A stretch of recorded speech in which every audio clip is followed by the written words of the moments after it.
반갑습니다. 부산지하철 기술지부 동지 여러분. 오늘이 지금 네 번째 시간인데요. 이번 달 주제는 평화로 잡았습니다. 두 가지 의미가 있는데요. 하나는 최근에, 그러니까 지난 13일에 이스라엘이 이란을 공격함으로써 지구상에서 세 개의 전쟁이 벌어지게 됐습니다.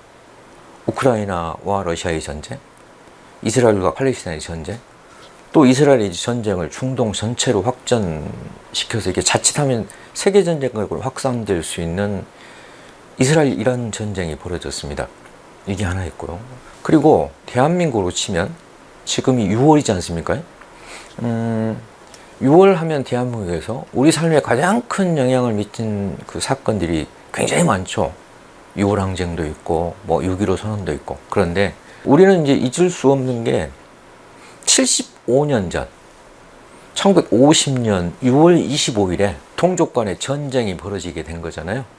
그래서 1950년 6월에 시작된 전쟁이 53년 7월에 끝나게 됐는데, 우리는 이게 75년 전에 전쟁이 발발해서 72년 전에 정전이 됐기 때문에 벌써 두 세대가 지나서 지금 대한민국 5,200만 국민 중에 전쟁을 겪은 분들은 극소수입니다.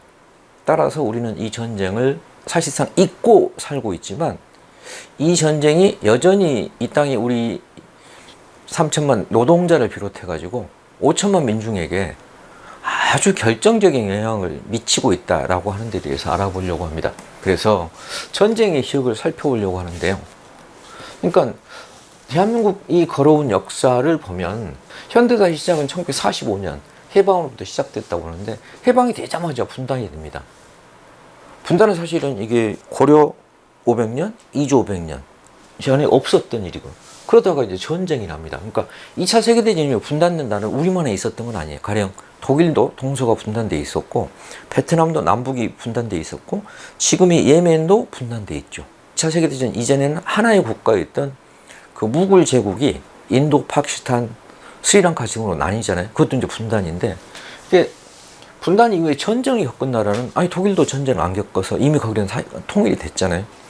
그리고 1960년에 4.19 혁명이 났는데, 이게 5.16 쿠데타로 미완의 혁명이 되죠. 그리고 나서 우리는 이제 장기 군사 독재를 하게 됩니다. 박정희 18년, 전두환 7년. 그 후신인 노태우 5년까지 치면 무려 30년간의 장기 독재를 경험하게 됩니다. 그러다가 이제 87년 그 과정에 이제 민주화를 겪게 돼서 87년 이전이 독재라면 87년 이후는 이제 민주화 세대다 이렇게 말할 수 있겠고, 그로부터 30년이 지나서 촛불항쟁을 겪고, 작년 올해 우리가 이제 비치혁명으로 얘기도 하게 되는, 사실 촛불항쟁이 연장이죠. 두 번의 대통령 탄핵이라고 하는 걸 겪게 되는데요. 여기서 큰 영향을 미칠 게 뭐였을까요? 오늘 다루려고 하는 주제인데요. 전쟁입니다. 전쟁. 그래서 이에 대해서 좀 이제 알아보려고 합니다. 그러니까 개괄해보면 일제로부터 36년 만에 해방이 되었지만, 해방된 나라가 하나가 아니라 둘로 남북으로 갈리게 되지 않습니까? 그리고 이제 분단된 2년도 안 돼서 전쟁이 나게 되는데, 이게 2019년에 미국의 다큐멘터리 작가, 영화 감독이 제작한 코리아 네버엔딩 워입니다. 네버엔딩이 뭘까요? 끝나지 않은. 그래서 1950년부터 현재까지 계속되고 있다. 인류 역사에 동서고금을 통틀어서 이런 전쟁은 없었습니다. 그래서 이걸 요약해보면 1950년에서 53년까지 3년 전쟁을 했는데 72년 동안 휴전 상태입니다. 그럼 정전이라고 하는 것은 우리는 그걸 사실은 그냥 뭐 전쟁 끝나지 않았나? 그렇게 실감하고 있지만, 정전의 정의는 쌍방 간의 적대 행위를 일시적으로 중단하는 거거든요. 종전이 아니에요. 전쟁이 안 끝났어요. 정전협정은 종전으로 가기 이전에 임시로 군대끼리 전쟁을 멈춘다 이런 거거든요. 그럼 결국 정전은 곧 종전으로 이어져야 되는데, 한국전쟁은 종전에 이르지 못하고 이 상태가 이렇게 불안정하고 과도적이고 임시적인 상태가 무려 72년, 그러니까 인류 전쟁 사이도 이렇게 옵니다. 그래서 이게 국제법상으로는 이걸 어떻게 보는가 하면 전쟁 상태로 옵니다. 왜? 안 끝났으니까요. 전쟁이 끝나면 종전이어야 되잖아요. 그래서 정전이란 총성은 멈췄죠. 서로 총격전 안 하니까. 그렇지만 끝나지 않아요. 그래서 네버엔딩 워라는 용어가 나오죠. 매우 이제 새삼스럽습니다. 그러니까 역사적 사실을 상기한 것일 뿐만 아니고 이걸 우리가 국제적으로 이해하게 된 이게 2018년에 미국과 조선이 최초의 이제 정상회담을 하게 됐는데 이때 싱가포르에서 당시 대통령 트럼프죠. 2016년에 당선돼 가지고 2017년 1월부터 임기를 시작했으니까 휴전으로 끝난 전쟁 사실상 안 끝났다라고 얘기하잖아요. 이게 국제법적 인식이에요. 그러니까 국제사회에서는 전쟁이 안 끝났다고 봐요. 이 땅에 살고 있는 우리만 태어나서부터 정전 상태였고 지금까지 평생을 이렇게 살았기 때문에 이게 이상하지 않다고 생각하죠. 그러나 객관적이고 국제법적 기준으로 놓고 보면 한반도에서는 아직 전쟁이 끝나지 않은 거다. 이런 거거든요. 그러니까 이것이 의미하는 바는 뭘까요? 굉장히 중요합니다. 오늘 이제 이 주제이기도 한데요. 정전 체제, 시스템이에요. 전쟁이 안 끝났어요. 그럼 전쟁이 안 끝났으면 될까요? 정상이 아니죠. 가령 뭐 빈부격차니 뭐 사회복지 이런 것들은 평화 상태에서만 얘기할 수 있는 거잖아요. 우리는 그 전제 조건이 안 돼 있어요. 그래서 전쟁이 언제 터져도 이상한 일이 아니에요. 가령 이스라엘과 이란의 전쟁의 참상을 보고 있으면 너무너무 끔찍하죠. 그런데 우리는 그걸 직접 겪지 않았다 뿐이지 전쟁이 언제 터져도 전혀 이상하지 않은 지극히 비정상적인 상태에서 그러니까 대한민국의 구성으로 살고 있는 우리는 너무너무 비정상이구나. 그것이 우리 삶을 근본적으로 규정하고 있구나 하는 데 대해서 얘기해 보려고 그러죠. 그래서 그냥 우리는 노동자예요. 노동자에게는 노동자의 노동 존중, 뭐 노동권 이런 건데 노동 존중과 노동권이 그럼 지금 이런 정전 체제에 어떤 관계가 있다는 건가? 이에 대해서 알아보려고 하는 거죠. 그러면 정전 체제에 대해서 조금 더 구체. 전쟁을 하다가 중단 상태예요. 그럼 정전은 뭘까요? 정전 체제는 결말이 둘밖에 없잖아요. 어떻게 둘이 있을까요? 전쟁이 재발한다. 아니면 전쟁이 끝난다. 그 정전을 거쳐서 이제 평화로 간다. 전쟁의 반대가 평화니까. 이렇게 될 건데 우리는 어떻게 돼 있어요? 이도저도 않은 상태에서 이게 72년째 지속되고 있다. 이런 거죠. 우리가 지금 2025년이어서 그렇지 1955년, 1960년 이러면 어떤 상태일까요? 전쟁이 끝난 게 얼마 안 됐어요. 그럼 어떡할까요? 언제 재발할지 모르는 공포, 불안을 갖겠죠. 근데 지금은 우리 구성원들은 못 느끼고 있어요. 그러니까 정전체제는 뭔가 그걸 이제 정치학 용어로는 안보국가라 그래요. 내셔널 시큐리티, 그러니까 나라의 안전이 최우선인 그건 안보 지상주의죠. 그러면 안보 지상주의가 되면 안보가 중요하다가 아니라 안보가 국시가 돼요. 나라가 성립할 수 있는 최우선의 선결 조건이 돼요. 그러면 국가 안보의 명분 안에서 개인의 자유라든가 인권의 대부분 뭘까요? 노동권이죠. 노동자의 권리, 민주주의적 권리 이런 것들은 일시 유보할 수밖에 없다예요. 이걸 보여주는 대표적인 법이 뭘까요? 국가보안법이에요. 국가보안법은 뭐예요? 아니 헌법 위에 국가안보가 있다 이거죠. 이런 거잖아요. 그러니까 이것만 놓고 봐도 이게 얼마나 비민주적인, 왜? 일제의 치안유지법을 그대로 승계한 거잖아요. 그러니까 일제는 떠났지만 법은 남아있는 거예요. 그래서 이것이 의미하는 말은 뭘까요? 우리는 안보 지상주의에 살고 있다. 안보가 최우선이에요. 안보 앞에서는. 그럼 노동자가 파업하고 있는데 국가가 위험하다. 그럼 우리는 어디 있어요? 대표적인 게 뭐죠? 외환위기죠. 90년 외환위기 당시에 노동자들이 아니 구조조정 정리하고 비정규직은 안 되지 않냐 라고 했지만 그러다 나라가 망하면 어떡할 거냐 이런 거 있잖아요. 그래서 이걸 다른 표현으로 쓰면 어떻게 말할 수 있을까? 안보지상주의. 다른 말은 이게 국가주의예요. 국가주의. 뭘까요? 국민보다 중요한 게 국가다 이런 거죠. 어쨌든 이것이 그럴 수밖에 없었던 이유가 뭐라고요? 정전체제. 왜? 나라가 망할 수 있잖아요. 전쟁 나면. 아니 우리 지금 복진이 무슨 생존권 이런 게 어디 있냐는 거예요. 그러니까 안보가 최우선인데 우리나라가 군사비 지출이 세계 9위예요. 놀랍게도. 우리나라가 세계 9위잖아요. 우리나라보다 경제 규모가 거의 2배쯤 되고 GDP 규모대로 세계 3, 4위를 다투는 일본이 우리나라보다 군사비가 작습니다. 우리나라 인구가 3배나 이 상태예요. 경제 규모도 2배나 되는데 군사비는 우리나라가 일본보다도 더 많이 쓰고 있다. 무슨 뜻일까요?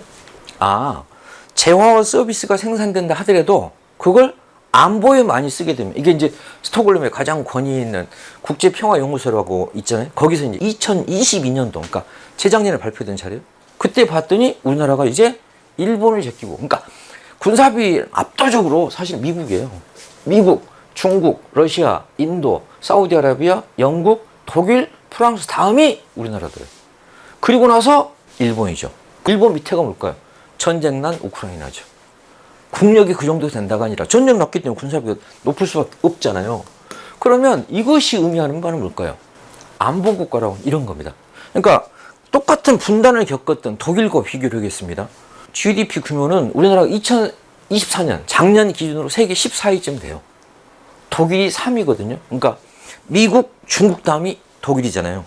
GDP는 우리나라가 세계 14위고 독일이 3위라서 전체 규모로 놓고 보면 절반 안 돼요. 한 40% 미만 수준이에요. 그런데 군사비는 독일의 83% 수준이거든요. 뭘 의미해요?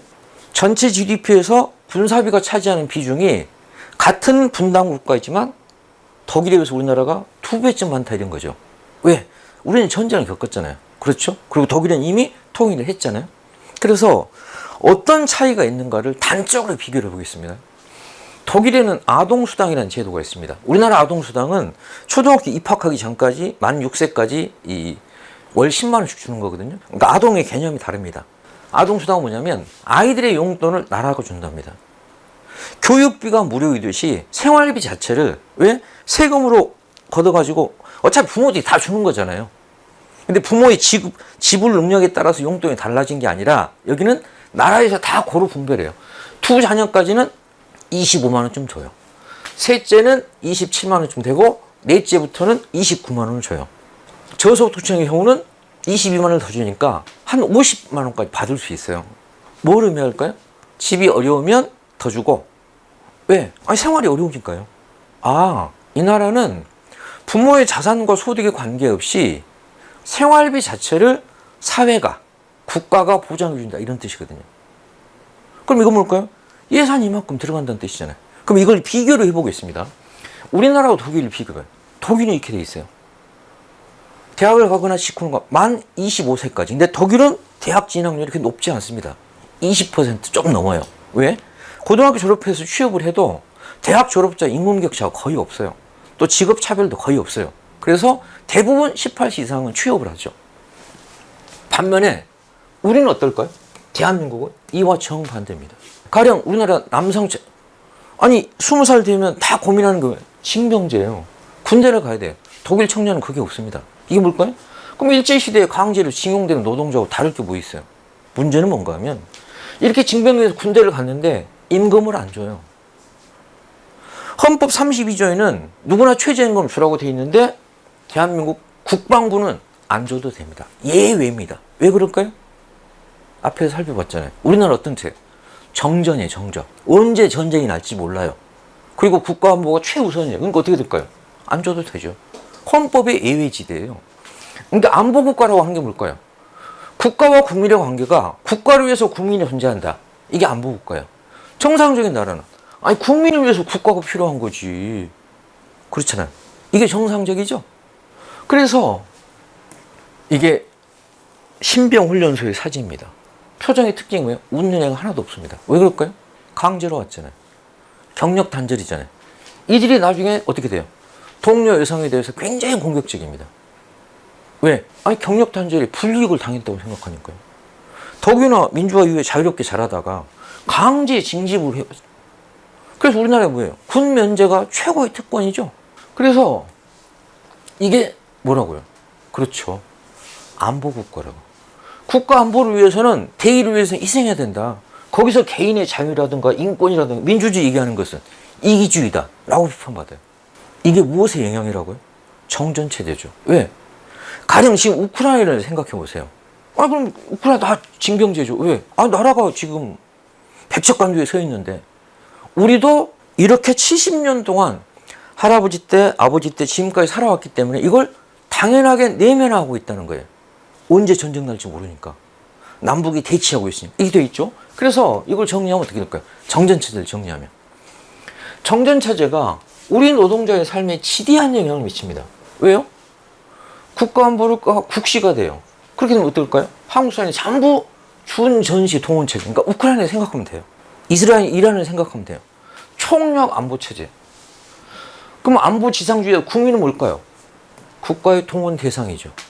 징병제는 신성한 국방의 의무로 미화되고 자유인권 민주주의는 국가안보의 뒷순이죠. 안보가 있고 나서야. 그래서 노동자들이 농민들이 생존권 투쟁을 하게 되면 그건 뭐라고 그래요? 안보 논리 혹은 색깔 공세가. 그래서 우리나라가 다른 선진국에 비해서 노동자 조직이 낮고 노동권이 열악한 거죠. 왜? 나라를 위해서는 희생해야 된다 이런 거니까. 이해되시죠? 그러니까 우리나라가 비정상이구나. 제가 첫 번째 그냥 경제를 얘기했는데 인구가 5천만 이상이고 1인당 순소득이 3만 달러 이상의 나라는 우리가 세계 6위권인데 왜 우리 삶은 이러한가? 그건 뭐예요? 가계, 기업, 정부가 다 벌어들인 돈을 국민이 1인당으로 나누니까 3만 6천 불쯤 되는데 근데 그걸 어디다 주로 쓰고 있다는 거예요? 군사비가 어마어마하게 들어간다는 거구나. 일단 이런 거죠. 그래서 독일은 경제활동 하기 전까지 용돈을 다 나라에서 보장해 주는데 왜? 아니 지금 우리도 노인들에게 노령연금을 주잖아요. 경제활동을 안 하니까. 그럼 아동도 청소년도 당연히 그래야 되겠죠? 학생도 경제활동을 안 하니까. 그러니까 어떻게 해요? 아니 우리나라 대학생은 공부하는 시간보다 알바하는 시간이 더 많아요. 그럼 이게 뭐예요? 예비 노동자 이게 무슨 학생입니까? 왜 그럴까요? 생활이 어려우니까요. 그런데 독일은 그걸 다 보장해 준다는 거예요. 생활비를. 그러면 학생들은 그냥 공부에 전념하면 되죠. 또 공부가 자기 적성에 안 맞으면 그냥 취업하면 되죠. 이렇다는 거예요. 그러면 이런 나라에 태어난 구성원들은 어떨까요? 사회를 위해서 내가 뭔가 해야 되고. 왜? 사회로 혜택을 받았으니까. 우리는 어떻게 생각해요? 나라가 보태준 것도 없이 군대나 오라 그런다. 그러니까 남성들이 굉장히 보수가 됩니다. 체제에 대한 불만이 굉장히 극도로 높죠. 뭘까요? 정전체제가 72년 되놓으니까 이런 결과를. 그래서 한반도 전쟁 안 끝났다. 정전체제 안보국가다 보니까 청년들은 헬조선이라고 한다. 그 근본 원인이 뭐예요? 전쟁이 안 끝났구나. 이 얘기예요. 이걸 떠나서 지금 대한민국을 설명하기 어렵죠. 그래서 이제 안보국가에 대해서 이제 조금 더 살펴봅시다. 정전체제가 곧 안보국가를 낳게 됐다. 그럼 안보국가. 국가안보가 최고다. 아까 말씀드렸잖아요. 군사비 지출이 세계 9위다. 일본보다 우리나라 군사비가 많다. 이걸 두 번째 강의, 4월달 강의 때 정치가 뭔가 분배라 그랬잖아요. 그러면 국방예산, 안전예산, 토건예산, 사회복지예산은 나뉘게 되는데 우리나라는 국방예산이 정전체이기 때문에 가령 우크라이나를 생각해 보세요. 러시아를 생각해 보세요. 이스라엘을 생각해 보세요. 이란을 생각해 보세요. 나라 예산을 최우선적으로 어디에 배정해야 돼요? 국방에 해야 되죠. 아니 4대 보험이 무슨 의미가 있습니까? 일자리가 무슨 의미가 있어요? 폭탄이 떨어지면. 그렇죠? 그래서 지난 4월달 강의 때는 무슨 말씀을 드렸는가? 정치를 얘기하면서 그렇죠. 토건 예산, 뭐 다람쥐 전용도로 그런 예를 드렸잖아요. 근데 사실 그거보다 더 심각하게 예산 배분이 왜곡되어 있는 게 국방 예산입니다. 그러면 공공사회복지 지출이 2018년 기준 OECD 절반밖에 안 된다고 그랬어요. 왜요? 예산을 배분해야 되는데 복지가 후수준이다죠. 자유, 인권, 민주주의. 우리의 삶은 일단 생존이 전제가 돼야 되니까 안전이. 그럴만 하죠? 정전체제잖아요. 우크라이나에서 무슨 노동권 얘기를 하겠어요. 그럼 이란에서 뭐 4대 보험 얘기는 무슨 의미가 있어요? 테헤란에 폭탄이 떨어진다는데. 그래서 말씀드렸듯이 우리나라는 사회복지가 취약해. 왜 그럴까요? 국방과 토건의 예산을 분야가 국방, 토건, 복지 이렇게 돼 있는데 이렇죠? 이건 제가 이제 그 국방부 홈페이지에서 가져온 거예요. 보세요. 주황색으로 보이는 게 뭐냐면 정부 예산에서 국방비가 차지하는 비중이 얼마나 된 걸 봤더니 80년대까지만 해도 이게 언제예요? 군사 독재죠. 무려 전체 예산의 3분의 1 이상이 국방 예산이었어요. 그때는 뭘까요? 국방부 장관이 제일 세요. 그래서 뭐라고 해요? 그걸 군부 독재라고 해요. 그래서 이걸 보고 있으면 뭘 할 수 있어요? 민주화라고 하는 게 뭘 말해요?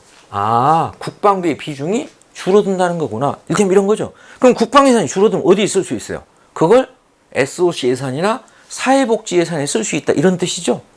그래서 가령 이제 87년에서 민주화가 되고 92년이 김영삼 정부잖아요. 김영삼 정부 별칭이 뭐였어요? 문민정부였잖아요. 그래서 이때 국방 예산이 20%대로 떨어집니다. 그래서 김대중 정부가 최초의 수평적 정권교체를 해서 이제 국방 예산이 10%대로 떨어집니다. 그래서 이후 민주화가 된다고 하는 것은 국방비 비중이 이만큼 쭉 줄어든다 이런 뜻이거든요. 그럼 국방 예산이 줄어들면 어디로 가요? 그게 복지 예산이나 토건 예산으로 전용할 수 있게 된다. 그런 얘기죠. 아니, 세금을 더 거둘 수 있으면 좋지만 전체 걷어놓은 예산 중에서 분배가 이렇게 이루어진다요. 자원의 배분이 뭐라고 그랬어요? 한정된 자원을 권위적으로 배분하는 것이 정치다. 이게 정치의 정의라고 그랬잖아요. 그럼 민주화가 된다고 하는 건 뭐예요? 국방 예산이 아니라 무기 사는 데 쓰는 게 아니라 우리 삶을 위해서 배정한 예산이 늘어난다, 증가한다 그런 뜻이겠죠. 지금 이제 안보 얘기하고 있어요. 안보 국가. 그럼 대한민국은 군사 강국이죠. 하지만 청년들은 포기 세대 이번 생에 망했다 그래요. 그럼 우리한테 지금 필요한 게 뭘까요? 국방비가 급할까요? 아니면 청년들의 미래 혹은 우리 먹고 사는 문제가 이게 사실 사회적으로 토론이 돼야 되는 거죠. 그렇잖아요. 그래서 여기까지 해서 이제 안보국가에 대해서 알아봤어요. 그러면 과제는 뭘까요? 아니 국방비를 더 줄이려고 해도 줄일 수 없는 이유가 뭐예요? 정전체제가 안 끝났단 말이에요. 뭘까요? 우크라이나가 복지를 얘기하려고 그러면 전쟁이 끝나야 되죠. 우리도 똑같죠? 종전이 안 됐잖아요. 정전 상태로. 그럼 평화란 게 뭐냐? 정전체제가 안보국가를 낳아서 이것이 우리의 자유와 인권과 민생을 제약하고 있으니 이제 체제 자체를 전환해야 한다. 체제 전환은 뭐예요? 정전체제를 뭘로? 평화체제로 바꿔야 한다. 왜? 전쟁이 안 끝났으니까. 국제법상으로. 평화하기 위해서는 두 가지 정의를 합니다. 두 가지 평화를 얘기해요. 소극적 평화가 있고 적극적 평화가 있다. 소극적 평화는 뭘까요? 전쟁이 안 나게 하는 거. 피스, 키핑 이렇게 해요. 지금 우리처럼 정전협정 안에서 어쨌든 군비경쟁을 해가지고 군사력 전쟁을 억제한다는 거예요. 전쟁은 어쨌든 안 나고 있죠. 재발이 안 되고 계속 되고 있으니까 이걸 킵이죠. 킵. 반면에 궁극적으로 뭐예요? 평화체제로 가야 되잖아요. 그러니까 신뢰 구축과 군축을 통해서 평화협정으로 전하는 거예요. 피스 메이킹이다. 무슨 뜻일까요?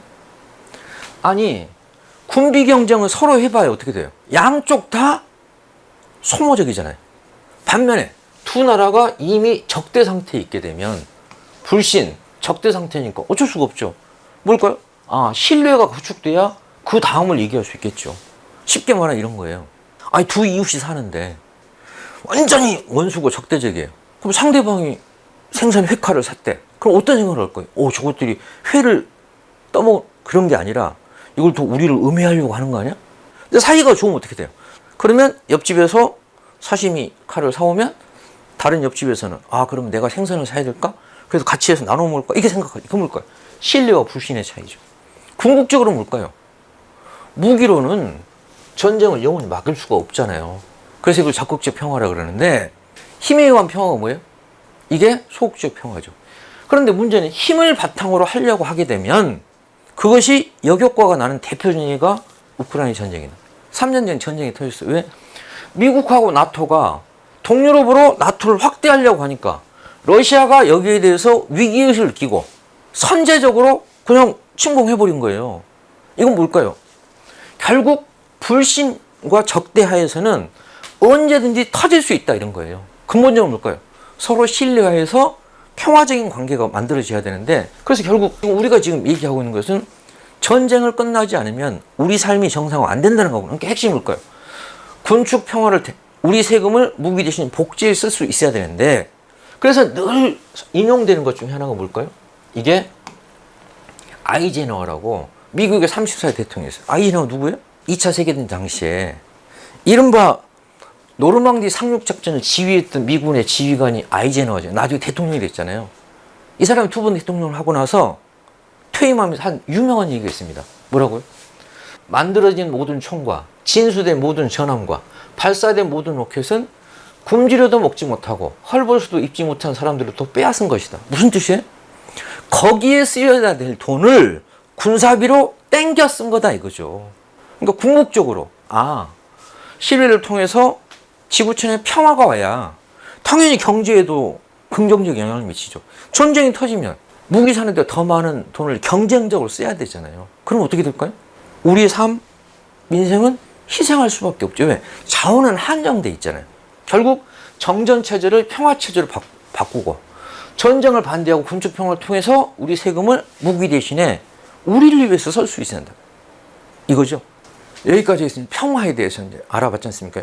그래서 정리하면 정전체제를 평화체제로 전환해야 되고 군축을 통해서 평화가 실현되어야 우리 삶이 개선될 수 있다. 이런 거죠. 여기 민생복지 모두 들어가 있어요. 노동권도 들어가 있죠. 농민들도 들어가 있고 우리의 노후도 여기에 포함되어 있고 여기에 뭐가 돼 있어요? 그렇죠. 청소년, 청년들의 삶. 이를테면 저출생이 문제예요. 왜요? 아이 키우는데 돈이 너무 많이 들어가니까요. 그럼 방법은 뭐가 있을까요? 비용을 줄일 수 있죠. 어떻게 해요? 아이들이 용돈을 다 나라에서 보장해 주자. 노인들의 노후도 다 보장해 주자. 주거비가 너무 비싸면 공공주택을 늘리자. 그러려고 그러면 거기에 예산이 배정이 돼야 되죠. 방법은 두 가지가 있어요. 세금을 더 걷거나 아니면 이미 있는 예산을 어떻게 배정할 것인가 이 얘기잖아요. 그러려고 그러면 최우선적인 전제 조건, 전쟁이 끝나야 된다죠. 이제 요약 정리해 보겠습니다.